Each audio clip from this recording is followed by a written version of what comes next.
நண்பர்கள் அனைவருக்கும் வணக்கம். இன்னைக்கு வீடியோல என்ன பார்க்க போறோம்னா, நம்ம டாக்டர் பால் தினகரன் அண்ணன் ஜீசஸ் கால்ஸ் ஊழியத்தை பத்தி பார்க்க போறோம். அவங்க ஊழியம் மூலமா பலருக்கு உதவி செஞ்சுட்டு இருக்காங்க வெளியே தெரியாம. இது நிறைய பேருக்கு தெரியாது.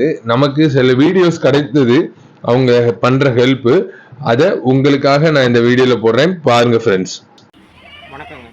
என்னோட பேர் கோபாலகிருஷ்ணன். கடலூர் மாவட்டம் அண்ணாகிராம ஊராட்சி ஒன்றியத்தில் பாபுகுளம் கிராமத்தில் நான் வாழ்ந்து வரேன். கடந்த சில ஆண்டுகளுக்கு முன்பு எனக்கு ஒரு விபத்து ஏற்பட்டது. அந்த விபத்தில் என்னோட இடது கால் துண்டிக்கப்பட்டது. நான் ஒரு மாற்றுத்திறனாளி ஆகிட்டேன். அந்த மாதிரி பட்சத்தில் என்னால் பார்த்தோன்னா என்னோடய குடும்பத்தையும் என்னால் ரன் பண்ண முடியல. ஒரு இடத்துலேருந்து இன்னொரு இடத்துக்கு என்னால் போக முடியல. ரொம்பவே சிரமப்பட்டு வாழ்ந்து வந்தேன். அந்த நேரத்தில் சீஷா தொண்டு நிறுவனம் தான் எனக்கு தட்டி கொடுத்து என்னை என்கரேஜ் பண்ணி முழுக்க அவங்களோட செலவுலே என்னை கோயம்புத்தூருக்கு இட்டுட்டு போயிட்டு டாக்டர் பால் தினகரன் ஐயா மூலமாக எனக்கு இந்த 3 சக்கர வாகனத்தை கொடுத்தாங்க. இந்த 3 சக்கர வாகனத்துக்கு அப்புறம் தான் என்னோடய வாழ்க்கையே புதிதாக மாறிச்சு. என்னால் ஒரு இடத்துலேருந்து இன்னொரு இடத்துக்கு போக முடியுது. ஒரு இடத்துல போய்ட்டு வேலை செய்ய முடியுது. அது மட்டும் இல்லாமல் எனக்கு மாதம் மதிப்பூதியம், அதாவது ஸ்காலர்ஷிப்பாக மாதம் 2000 ரூபாய் கொடுத்து ஹெல்ப் பண்ணுறாங்க.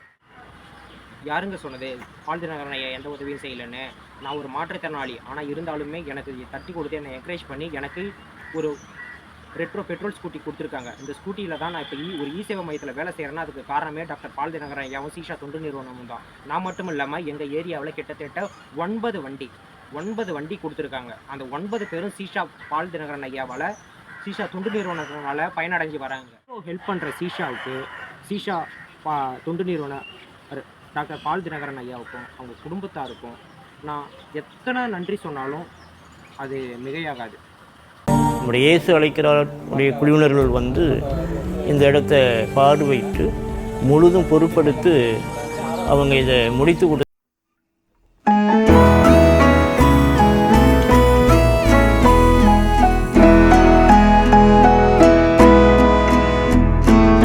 பார்க்க முடியாத அந்த வேலை அதை அவங்க முடித்து கொடுத்தாங்க. ரொம்ப நன்றி சொல்கிறேன் ஐயாவுக்கும். வணக்கம், என் பேர் தனலட்சுமி. நான் வானகரத்துலேருந்து பேசுகிறேன். சீஷா தொண்டு நிறுவனத்தின் மூலயமா நான் பயனடைஞ்சிருக்கேன். அதுக்கு முதல்ல இப்போ நான் பால் தினகரன் ஐயா அவர்களுக்கு ரொம்ப நன்றியை தெரிவிச்சுக்கிறேன். என்னோடய கஷ்டத்தில் எப்போதும் அதிக பங்களிப்பு கொடுத்த ஒரு நெருங்கின ஒரு பந்தமாக நான் சீஷா நிறுவனத்தை பார்க்குறேன். பால் தினகரன் ஐயாவும் அவங்க ஃபேமிலியும் எனக்கு ரொம்ப சப்போர்ட்டிங்காக இருந்து என்னுடைய கஷ்டத்தில் எல்லாத்துக்குமே எனக்கு மீட்டு வர ரொம்ப உதவி பண்ணியிருக்காங்க. என்னுடைய பெரிய பொண்ணு எம்ஆர்ஐ சைல்டு. அவளை வச்சு ஃபிசியோதெரப்பிக்கெலாம் போகிறதுக்கு ரொம்ப கஷ்டப்பட்டுருக்கேன் நான். அவளுக்கு ஃபிசியோதெரப்பி சென்டர் ஓப்பன் பண்ண உடனே எனக்கு அவளுக்கு பக்கத்துலேயே தூக்கின்னு போகிறதுக்கு ரொம்ப உதவிகரமாக இருந்தது.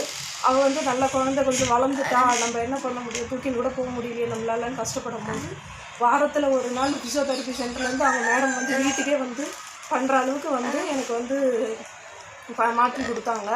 அதுக்கப்புறம் என்னுடைய 2வது மகள் ஃபீஸ் கட்ட முடியல ஸ்கூலுக்கு அப்படின்னு சொல்லிட்டு ரொம்ப கஷ்டத்தில் இருந்தேன் நான். அதாவது என்னுடைய கணவர் திடீர்னு தவறிட்டார்.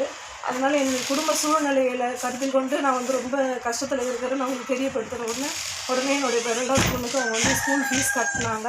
வருஷம் என்னுடைய பசங்களுக்கு ட்ரெஸ்ஸு பேக்லேருந்து எல்லாமே கரெக்டாக கொடுத்துருவாங்க. என்னையும் வீட்டில் ரொம்ப நான் இப்படி ஒரு நிலைமையில் இருக்கிறேன்னு சொன்னோடனே நீ வீட்டை விட்டு வெளியே 4 இதெல்லாம் நீ பழகணும் அப்படின்னு சொல்லி என்னை நம்ம சீஷா தொண்டு நிறுவனத்தில் ஒரு டீமாக ஃபார்ம் பண்ணி ஏஞ்சல் மகளிர் குழுன்னு சொல்லிட்டு தொடங்கணும். அதில் என்னை பிரதிநிதியாக போட்டாங்க. நான் வீட்டை விட்டு வெளியே வந்தது கிடையாது. ஆனால் அந்த மாதிரி ஒரு சுச்சுவேஷனில் என்னை ஏஞ்சல் மகளிர் குழுன்னு ஒரு குழு தொடங்கி அதில் என்னை மெம்பராக பிரதிநிதியாக சேர்த்து அந்த குழுவை வழி நடத்தி செல்கிற அளவுக்கு நான் ஆரி ஒர்க்கும் அதில் கற்றுக்கிட்டேன். அதை வச்சு என்னுடைய தொழிலை முன்னெடுத்து நான் இப்போ புடவை பிஸ்னஸ்ஸு, சுடிதார் அந்த மாதிரி மெட்டீரியல் எல்லாமே வாங்கி வியாபாரம் பண்ணுறேன். இப்போ ஓரளவுக்கு என்னுடைய குடும்ப கஷ்டமும் நிவர்த்தனை ஆகிருக்கு. ஒரு 4 பேர் சமுதாயத்தில் நானும் ஒரு நல்ல ஒரு நிலைக்கு வந்திருக்கேன் அப்படின்னா நம்ம பால் தினகரன் ஐயா தான் ரொம்ப காரணம். அவங்களுக்கு அவங்க குடும்பத்தை சார்ந்த அனைவருக்கும் எப்பவுமே நான் நன்றி கடன்பட்டிருக்கேன். இன்றைக்கி என்னுடைய குழந்தை இந்த மாதிரி நிலைமையில் இருக்கும்போது கூட என் குழந்தையும் நான் பார்த்துட்டு என்னுடைய சின்ன பொண்ணையும் நான் படிக்க வைக்கிறேன், என்னுடைய சூழ்நிலை எல்லாமே வந்து ஒரு கஷ்டத்துலேருந்து நான் மீண்டு வந்திருக்கேன் அப்படின்னா அது நம்ம பால் தினகரன் ஐயால மட்டும்தான். அது வந்து நான் வந்து நம்ம கடவுள் கண்ணேத்திர நம்ம பார்க்குறோம் அப்படின்னா அது வந்து அவர் மூலயமா தான் நான் பார்த்தேன். அதனால் அவருக்கும் அவங்களை சார்ந்த எல்லாருக்குமே வந்து ரொம்ப நன்றி தெரிவிச்சுக்கிறேன். இது உங்கள் தூத்துக்குடி வில்லேஜ் மேன் கேபா.